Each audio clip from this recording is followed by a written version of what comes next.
Компанијата Евромакс се закани доколку до крајот на годината не се решат проблемите околу рудникот за бакар и ловица, тие ќе одат пред арбитражен суд. Вела дека денеска даваат последна опомена пред арбитража. Ги повикуваат надлежните да соработуваат со нив, затоа што се сигурни дека ќе добијат на суд и државата ќе мора да исплаќа милионски суми од буџетот.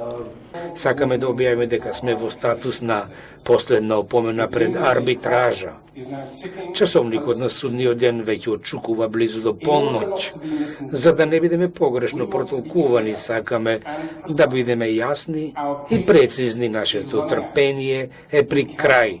Не можеме повеќе да одолговлекуваме, чекајќи политички одлуки со кои се игнорираат правните околности. Ако политиката, спротивно на законот, каже не за нов и модерен рудник за бакар, ќе има правен епилог кој нема да биде поволен за државата, а за жал и за незините граѓани.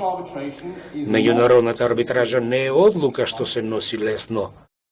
Тие вела дека владата не ги исполнила врските за консултации и преговарања. Владата првенствено не одлучи за проектот до јуни 2023 година, а потоа донесе одлука со која се спојуваат концесиите за рудникот и ловица штука.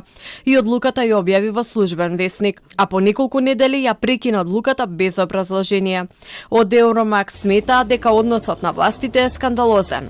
Северна Македонија ќе го изгуби овој предмет, овој спор, и луѓето во оваа земја ќе мора да исплатат значителен износ на средства.